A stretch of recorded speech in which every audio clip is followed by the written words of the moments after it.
Hello friends, कैसे सब। तो आज हम बात करेंगे किसकी, पहले आपके बोर्ड एग्ज़ाम के बारे में बात करेंगे। बहुत ही जल्दी इस महीने नोटिफिकेशन आने वाला है। किसका? जो क्लास 10th और 12th की जो डेट शीट है वो आने वाली है इस महीने तक लॉन्च हो जाएगी। यानी कि आप देख लो कि 2025 तक आपकी डेट शीट आ जाएगी फर्स्ट टर्म की। तो यानी कि आप समझ लो आपके जो एग्ज़ाम आएंगे वो आएंगे कब तक, वो होंगे या नवंबर के लास्ट तक होंगे या दिसंबर और फर्स्ट वीक हो जाएंगे। तो आपके पास अभी कितना दिन बचा हुआ है, ये सोचो, ये बताओ कि कितना दिन बचा हुआ आपके पास।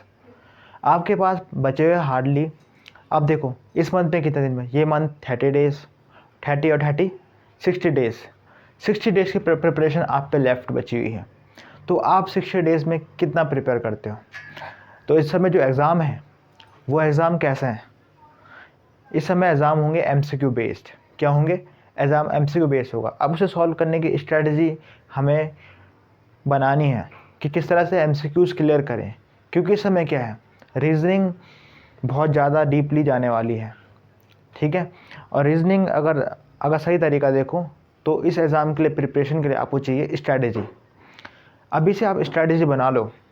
अगर आपके पास कितना आ रहा है, अगर फिज़िक्स में बता दूं, अगर फिज़िक्स में अल्टरनेटिंग करंट के आगे EM वेव्स अगर आ रहा है तो आप किस तरह से अपनी प्लानिंग करोगे।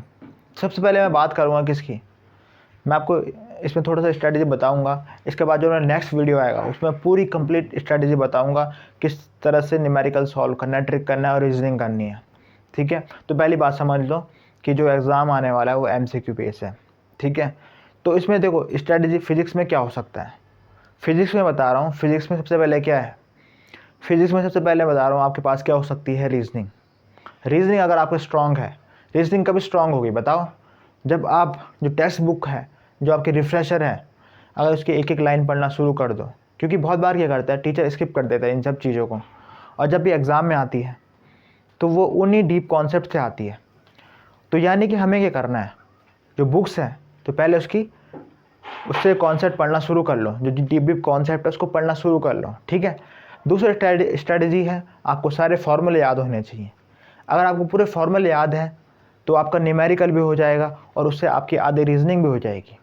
और तीसरा है SI यूनिट। सबका SI यूनिट पढ़ लो।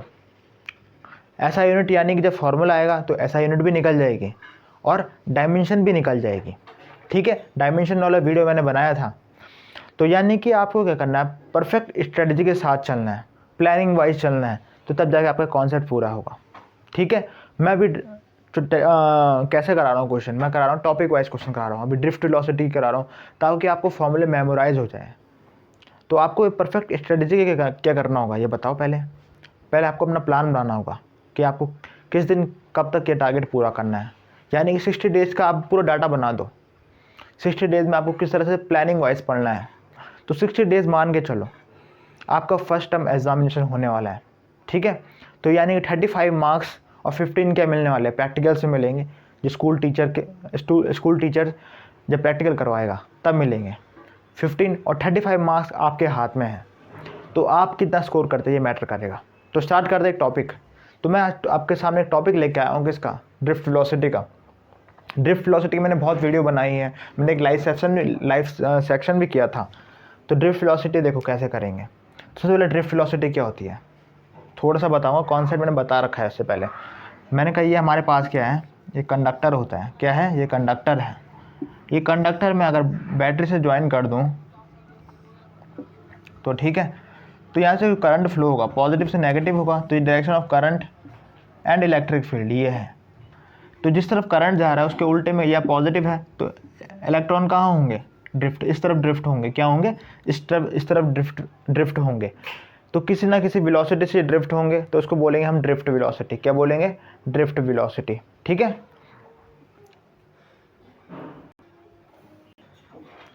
ठीक है, अगर हम बात करेंगे, देखो अब इलेक्ट्रॉन कहाँ ड्रिफ्ट हो गया, तो इलेक्ट्रॉन इस तरफ ड्रिफ्ट हो रहे हैं, तो किसी वेलोसिटी से ड्रिफ्ट हो रहे हैं, ठीक है। तो क्वेश्चन जो आते हैं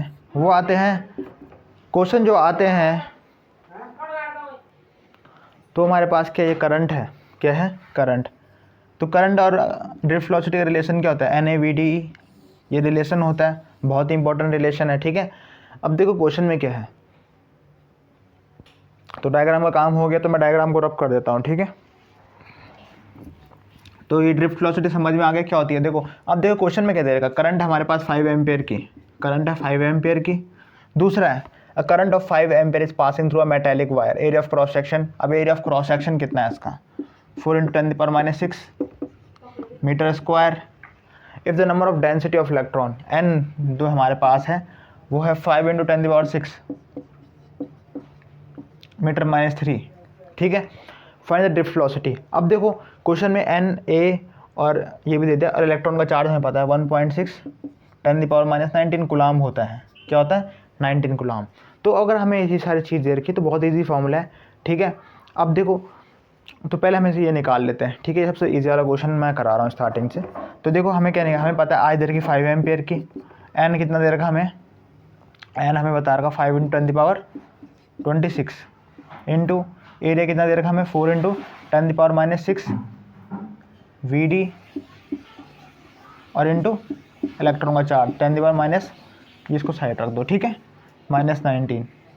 ये हमारे पास क्या है, ये सारी हमें क्या निकालना है, ड्रिफ्ट वेलोसिटी। क्या निकालना है, ड्रिफ्ट वेलोसिटी। तो सारा टर्म नीचे चल जाएगा, देखो 5/5 × 10⁻26 इंटू 4 × 10⁻⁶ और 1 × 10⁻⁹ इक्वल्स टू Vd। सब अपॉन में चले गया, ठीक है। 5 से हो गया 5 कैंसिल, ये समझ में आ रहा है। अब देखो उसकी मल्टीप्लाई भी बहुत इंपॉर्टेंट है। मैंने कहा था ना MCQ में अगर पॉइंट कभी गड़बड़ हो गया तो पूरा न्यूमेरिकल गड़बड़ होता है। तो यहाँ पे स्टेप मार्किंग खत्म, स्टेप मार्किंग हमारी हो गई ख़त्म। हमें इसका नंबर नहीं मिलेगा, जैसे पहले मिलता था आधा नंबर इसका मिलेगा, आधा नंबर इसका मिलेगा। अब हमें मिलेगा सीधा आंसर का ही नंबर। तो देखो हमारे पास क्या हो जाएगा, ये 4 × 1.664 जा, इसकी मल्टीप्लाई इसके साथ कर लो, 4 6 जा 24 टू कैरी, 4 जब 6.4, ठीक है। 10⁻26 है, एक -6 है और एक -19 है, ठीक है। अब कितना हो जाएगा, तो ये मैं इसको थोड़ा रब करता हूँ। ये इसका काम हो गया है, इसका काम क्या हमारा हो गया। तो हम क्या करेंगे, इसको मिटा देते हैं और हम इसको सॉल्व करते हैं। देखो यहाँ मैं लाइन डाल देता हूँ, ठीक है। अब देखो हमारे पास क्या 1/6.4 है, 10⁻26 -10⁻⁻6 और माइनस कितना जाएगा 25 हो जाएगा, 26 - 25। ये देखो Vd और जाएगा कितना 640, 6.4 इंटू कितना जाएगा ये 10, तो कितना जाएगा ये टोटल 64 हो जाएगा। कोई दिक्कत तो नहीं है यहाँ तक। ये हमने क्या करा था 1.6 इंटू ये 6.4, अब ये 10 बज गया, ये Vd आ गया, ठीक है। अब इसको डिवाइड कर देना, आपका कितना आता है, ठीक है। मैं चेक कर लेता हूँ एक बार ये कितना आ रहा है। 64, देखो ये बन जाएगा 64 डिवाइडेड बाई ये कर लेना, तो टोटल जो उसका आंसर आएगा, तो मैंने टाइम बचाने इसको कैलकुलेट किया है, तो आपको करना है इसको कैलकुलेट करना है, ठीक है। तो ये हो जाएगा कितना 15.62 इंटू 10⁻⁻² मीटर पर सेकेंड, ठीक है। तो ड्रिफ्ट वेलोसिटी किस में आएगी, मीटर पर सेकंड में आ जाएगी, ठीक है। तो इस तरह से आपको करना 1/64 डिवाइड कर देना अलग से, ठीक है। आपको तो करना आता ही है, ऐसे करके करना है, ठीक है। 64 1 हो गया यहाँ पे, तो यहाँ पे पॉइंट लगाना। पहले ये 1 अंदर होगा, क्या होगा 1 अंदर होगा, 64 क्या होगा बाहर होगा 0, फिर 1 0 और लगाना, ठीक है। फिर आपको डिवाइड करना है, ठीक है। तो ये मेथड आपको देख लेना है, ठीक है। अब दूसरा देखो कैसे होगा, दूसरा क्वेश्चन करा रहा हूँ। अब हमारे पास क्या है, जो रीजनिंग है वो ड्रिफ्ट वेलोसिटी की, किस तरह रीजनिंग हमें करनी है। तो देखो हमें सबसे पहले ड्रिफ्ट वेलोसिटी का फॉर्मूला पता होना चाहिए। तो ड्रिफ्ट वेलोसिटी का फॉर्मूला क्या होता है बताओ। ड्रिफ्ट वेलोसिटी का जो फॉर्मूला होता है वो मैं बताता हूँ, यहीं पे बताता हूँ। Vd इक्वल्स टू कितना E/E, और ये होता है ना ड्रिफ्ट वेलोसिटी का फॉर्मूला ये। अगर आपको ये फॉर्मूला पता है तो आप मैक्सिमम रीजनिंग कर लोगे, ठीक है। तो इसमें क्वेश्चन देखो क्या है, the potential difference across a given copper wire is increase, what happen to the drift velocity. तो यानी पोटेंशियल डिफरेंस इंक्रीज कर दिया गया। तो पोटेंशियल डिफरेंस इंक्रीज होगा तो ड्रिफ्ट वेलोसिटी कैसे होगी, कम होगी कि ज़्यादा होगी। तो सबसे पहले हमारा फॉर्मूला है, ये फार्मूला क्या है, Vd equals to E small e capital E/m, और ये क्या है रिलैक्सेशन टाइम है। अब हमें पता है e equal to electric field क्या होता है, वी अपॉन एल होता है। क्या होता है, वी अपॉन एल होता है। तो देखो हमारे पास क्या है, ये वी अपॉन एल है, तो यानी कि हम क्या कर देंगे, ई की जगह पे क्या रख देंगे, वी अपॉन एल रख देंगे। क्या रख देंगे, वी अपॉन एल। ठीक है, तो इसका मतलब क्या हो गया, v d is directly proportional to v, potential difference किसके इक्वल हो गया, पोटेंशियल डिफरेंस के बराबर हो गया। जब ड्रिफ्ट वेलोसिटी, देखो ड्रिफ्ट वेलोसिटी बढ़ेगी जब पोटेंशियल डिफरेंस बढ़ेगा। अगर हमारे पास देखो सपोज की अगर बैटरी थी हमारे पास, कौन सी थी, 10 वोल्ट की हमने बैटरी लगाई थी पहले, तो उस समय उसकी स्पीड थोड़ा मतलब मान लेते हो लगभग इतनी थी, कम थी। अगर हम वहाँ पे 20 वोल्ट के लगा दें तो इलेक्ट्रॉन स्पीडली भागना शुरू कर देंगे। ठीक है, यानी कि पोटेंशियल से क्या फ़र्क पड़ता है, पोटेंशियल डिफरेंस बढ़ेगा तो ड्रिफ्ट वेलोसिटी भी बढ़ेगी। इससे और क्वेश्चन भी रेज कर लूँगा, ये तो उससे ही का था, copper wire increase, potential difference of copper wire increase. और केस सुनो, अगर हमारे पास वी डी है इन्वर्सली प्रोपोर्शनल टू एल, अगर लंबा कंडक्टर लेके आ गया हूँ मैं, अगर लेंथ, उस कंडक्टर की लेंथ बढ़ा दूँ मैं, तो लेंथ बढ़ा दूंगा तो ड्रिफ्ट वेलोसिटी क्या जाएगी, कम हो जाएगी। क्या हो जाएगी, कम, क्योंकि ये क्या है, इन्वर्सली प्रोपोर्शनल है। तो इस फॉर्मूले से मैक्सिमम क्वेश्चन निकल जाएंगे। ड्रिफ्ट वेलोसिटी किससे डिपेंड होती है, चार्ज में डिपेंड होती है। जितना ज़्यादा चार्ज होगा उतनी ज़्यादा क्या होगी, ड्रिफ्ट वेलोसिटी होगी। और inversely proportional to mass, v d inversely proportional to mass. ऐसे इलेक्ट्रॉन का केस ही पढ़ेंगे इसमें, तो इलेक्ट्रॉन में तो मास कांस्टेंट रहेगा, चार्ज कांस्टेंट रहेगा, तो मैक्सिमम वी और एल में डिपेंड करेगा। क्या करेगा, वी और एल में डिपेंड करेगा। और रिलैक्सेशन टाइम क्या डायरेक्टली प्रोपोर्शनल है किसके, वी डी के। ठीक है, तो ये हमारा कॉन्सेप्ट क्लियर। ठीक है, ड्रिफ्ट वेलोसिटी का दूसरा क्वेश्चन देखो, what happens on the drift velocity with increase in temperature. Temperature बढ़ जाएगा, टेम्परेचर बढ़ने से क्या हो जाएगा, अब इलेक्ट्रॉन फास्टली मूव करने लग जाएंगे, तो इलेक्ट्रॉन फास्टली मूव करेगा तो ड्रिफ्ट वेलोसिटी क्या हो जाएगी, बढ़ जाएगी। तो on increasing the temperature the drift velocity increases. ठीक है, on increasing the temperature, increasing the temperature drift velocity increases. ठीक है, इंक्रीज, थर्मल वेलोसिटी भी बढ़ जाएगी टेम्परेचर से। ठीक है, तो ड्रिफ्ट वेलोसिटी क्या हो जाएगी, बढ़ जाएगी। ठीक है, जब हम टेम्परेचर रेस करेंगे। अब देखो और क्वेश्चन रेस करेंगे, ये समझ में आ गया, ये किसका क्वेश्चन था, ड्रिफ्ट वेलोसिटी की रीजनिंग करा रहा हूँ आज। ठीक है, ताकि आपका मार्क्स ना कटे।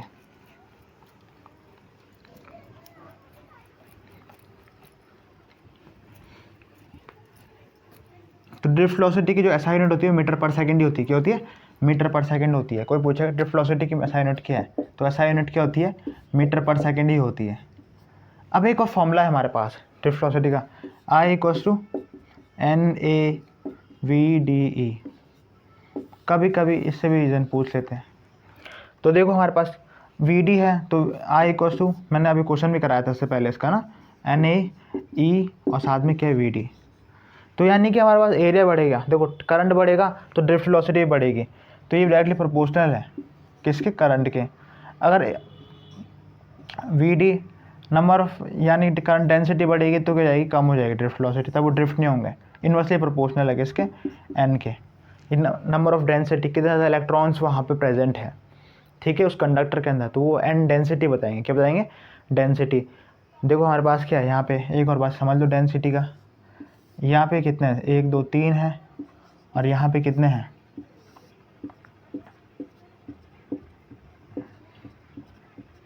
इतने सारे हैं। तो यानी कि जैसे ज़्यादा डेंसिटी किसकी, इसकी डेंसिटी होगी, नंबर ऑफ इलेक्ट्रॉन की डेंसिटी कितनी होगी इसमें, तो इसमें किस केस में क्या होगी, ड्रिफ्ट वेलोसिटी कम होगी। इसमें इलेक्ट्रॉन फ्रीली मूव हो रहा है, क्या हो रहा है, फ्रीली मूव हो रहा है। पर यहाँ पे एन के इन्वर्सली प्रोपोर्शनल किसके है, एन के हैं। अब देखो हमारे पास क्या है, अब ये वाला जो केस है n a v d e वाला ना, तो इस केस में हम इलेक्ट्रॉन वाला मत लो, क्योंकि हमने जो मैक्सिमम जो रीजनिंग करनी है किससे करनी है। ठीक है, ये एन तक के लिए था बस। अब देखो जो हमारा रीजनिंग होगा, मैक्सिमम रीजनिंग सेक्शन होगा, वो किससे होगा, देखो किससे, वी डी का जो रीजनिंग है उसका वाला फॉर्मूला यूज़ करना है, ई अपॉन ई, और देखो दूसरा क्या था, अपॉन एम और टाउ। ये वाला फॉर्मूला बहुत ज़्यादा रीजनिंग के लिए यूज़ होता है। ठीक है, वैसे इसका रिलेशन बहुत सारे के साथ है, इलेक्ट्रॉन मोबिलिटी का क्या असर पड़ता है, तो वो मैंने पहले बताया है। एक लाइव सेक्शन मेरा उसमें होगा, आप उसमें देखना है, पूरा सेशन देखना, आपको पूरा क्लियर हो जाएगा। ठीक है, अब हम बात करेंगे कि न्यूमेरिकल्स की बात करते हैं। ठीक है, दूसरा न्यूमेरिकल करेंगे, कैसे कैसे करेंगे न्यूमेरिकल, तो वो देख लो आप। तो न्यूमेरिकल में लिखता हूँ, ठीक है, तो तब आपको मैं इसका समझ। अब हमारे पास क्या है, copper wire of a diameter 1 mm carries electric current of 0.8 ampere. Copper has कितना है 8.4 10⁻28, ये डेंसिटी हो गई इसकी। Find the drift velocity of electron. तो आपको ड्रिफ्ट वेलोसिटी निकालनी है, ये सारा दे रखा है क्वेश्चन में। तो आपको पहले गिवन क्या चीज़ें हैं, एक तो डायमीटर है, क्या है, डायमीटर है। तो डायमीटर है कितनी, 1 mm है, कितनी है 1 mm है। उसको मीटर में कन्वर्ट कर दो 10⁻³ ठीक है, तो ये मीटर में आ गई, तो ऊपर जाकर 10⁻³ हो जाएगा, ये क्या जाएगा 10⁻³ ठीक है। एक बार मैं चेक कर लेता हूँ, 10⁻³ हो जाएगा, ठीक है, ऊपर जाके तो डेंसिटी इतनी दे रखी थी हमें। तो ये हमारे पास ये आ गया मीटर में, किस में आ गई, मीटर में आ गई। अब हमें पता है एरिया तो हमें चाहिए, तो एरिया क्या होता है, πd²/4, ये एरिया निकाल देंगे हम इससे। तो पाई कितना हमें दे रखा 3.14 इंटू d² यानी कि 10⁻³ का होल स्क्वायर, और ये कितना है 4 है। तो कितने जगह देखो 4 7 जा 28 बचा 3 8 जा 32 बचा 2 5 जा, तो ये कितना आ गया 0.785 इंटू 10⁻⁻6 हमारे पास ये एरिया आ गया, मीटर स्क्वायर एरिया आ गया। क्या आ गया, मीटर स्क्वायर एरिया। तो ये हमारे, हम इसको कर देंगे, इसको शिफ्ट कर देंगे, तो उसको लिख देंगे 7.85 10⁻⁻7 मीटर स्क्वायर, ठीक है। तो ये हमारे पास क्या आ गया, एरिया आ गया। दूसरी चीज़ क्या गिवन है हमारे पास, दूसरा चीज़ हमें गिवन है n है 8.4 इंटू 10⁻28 ठीक है। n मतलब m⁻³ अगर वो होगा तो ये n होगा गिवन। करंट दे रखी थी हमें, तो करंट कितनी है, करंट हमें दे रखी थी कितनी, करंट हमें दे रखी थी 0.2 एम्पियर। अब बताओ सवाल में कुछ बाकी रह गया, इसमें सिर्फ ट्विस्टिंग ये था कि आपको डायमीटर देती थी। तो जो फॉर्मूला यूज़ होगा इसमें कौन सा होगा, देखो I = NaVDE।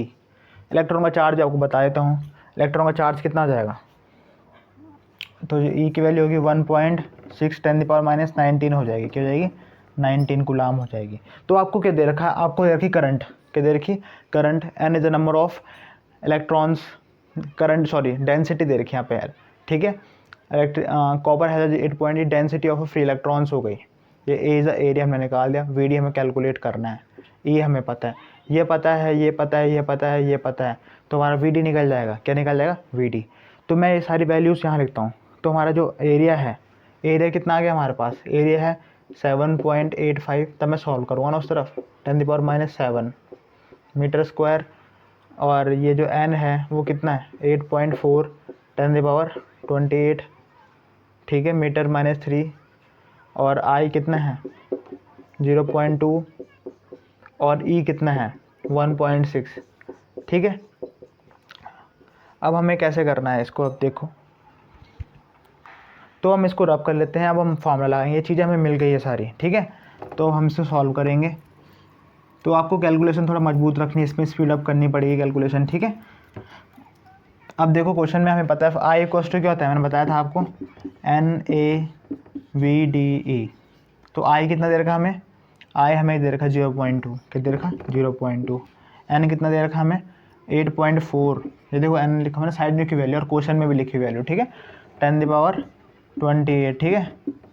एरिया कितना दे रखा हमें, एरिया हमें 7.85 10⁻⁷, वीडी हमें कैलकुलेट करना है इंटू 1.6 10⁻⁻19 ठीक है। अब क्या हो जाएगा डिवाइड में, अब देखो सारा चीज़ डिवाइड में आएगा 0.2 अपॉन 8.4 इंटू 10⁻28 और 7.85 10⁻⁷ इंटू 1.6 10⁻⁻19, तो ये आ गया नीचे। अब इसको सॉल्व करो तो इससे आपका आंसर आ जाएगा, ठीक है। तो देखो हमारे पास क्या जाएगा, इसको सॉल्व करके 0.2 8.4 इंटू 7.85 इंटू 1.6 तो मैंने पहले से इसको मल्टीप्लाई कर रखा था अभी, ठीक है, ताकि कैलकुलेशन क्या हो जाए, आसान हो जाए। तो देखो हमारे पास कितना हो गया, 10⁻28 है, -7 है, फिर मैं आपको बता रहा हूँ करके, -19 VD, ठीक है। अब जिसको सॉल्व तुम कर लेना इसको, ठीक है। तो मैं एक और स्टेप करता हूँ, इसको हम कर देते हैं 0.2 8.4 इंटू 7.85 इंटू 1.6 10⁻28 28 और ये क्या जाएगा, कितना जाएगा, 28 माइनस प्लस, यानी कि 26 हो जाएगा। 10⁻28 माइनस 26, ठीक है। अब इसका जो आंसर मैं बता देता हूँ। अभी 26 है तो -2 है, यहाँ पे क्या है, ये हमारे पास देखो 10⁻28 माइनस 26, तो ये ऊपर चला जाएगा, कितना ऊपर, तो ये कितना जाएगा, 10⁻⁻2 जाएगा, क्या जाएगा, 10⁻⁻2। अब आप इसको सॉल्व कर देना, जो इसका आंसर आएगा वो कितना होगा बता देता हूँ आपको। इसका आंसर होगा 1.904 अप्रॉक्सीमेशन में, ठीक है, आंसर सारा 10⁻⁻5 मीटर पर सेकेंड हो जाएगा, क्या जाएगा, VD। तो ये वैल्यूज़ हमारी आ गई, ठीक है। कैलकुलेशन अच्छे ढंग से करना है, ठीक है। कैलकुलेशन का मैं एक वीडियो बनाऊंगा, शॉर्ट ट्रिक्स बताऊंगा आपको, ठीक है, किस तरह से करनी है कैलकुलेशन। तो ये हमारा क्वेश्चन हो गया, ठीक है। इस तरह के ड्रिफ्ट वेलोसिटी के क्वेश्चन आएंगे। अब अगले क्वेश्चन में चलते हैं, ठीक है। देखो बेटा, दूसरा क्वेश्चन है हमारे पास, the potential difference of 6 volt is applied across the conductor of length 0.12, calculate the drift velocity of electron if electron mobility is 5.6 10⁻⁻6 metre square V-1 और S-1, कैसे निकालोगे। अब किसका कॉन्सेप्ट आ गया, मोबिलिटी का आ गया। तो इलेक्ट्रॉन मोबिलिटी का फॉर्मूला क्या होता है, VD/E होता है, क्या होता है। अब अभी E कहाँ जाएगा, मल्टीप्लाई में चले जाएगा, तो ये क्या हो जाएगा, VD = μE, ठीक है। तो हमें पता है, हमें कैलकुलेट करना है, हमें दे रखा है सिर्फ V, क्या दे रखा है, 6 वोल्ट दे रखा है, और हमें देखा लेंथ दे रखी कितनी, 0.12। तो इससे हम इलेक्ट्रिक फील्ड कैलकुलेट कर सकते हैं, क्या कर सकते हैं, इलेक्ट्रिक फील्ड कैलकुलेट कर सकते हैं। तो ये क्या फॉर्मूला होता है, E = V/L होता है। तो V कितना है, 6 0.12, ठीक है। ये कितना होगा, 600 हो जाएगा, ये 50 जगह कट जाएगा, ठीक है, 50 वोल्ट आ गया यहाँ पे, ठीक है। अब हमें पता है फॉर्मूला क्या था, μE था, क्या था, VD = μE था। तो म्यू कितना दे रखा हमें, 5.6 10⁻⁻6 इंटू 50, ठीक है। म्यू की वैल्यू ऊपर से रख दी, ये म्यू था दे रखा, ये दिस इज म्यू, ये म्यू की वैल्यू है, ठीक है। और ये 50 हमने निकाल दी, कितना होगा, 5 6 30 5 5 25, ये ठीक है, हमारे पास हो जाएगा 5 6 30 5 20 28, ठीक है, 10⁻⁻6।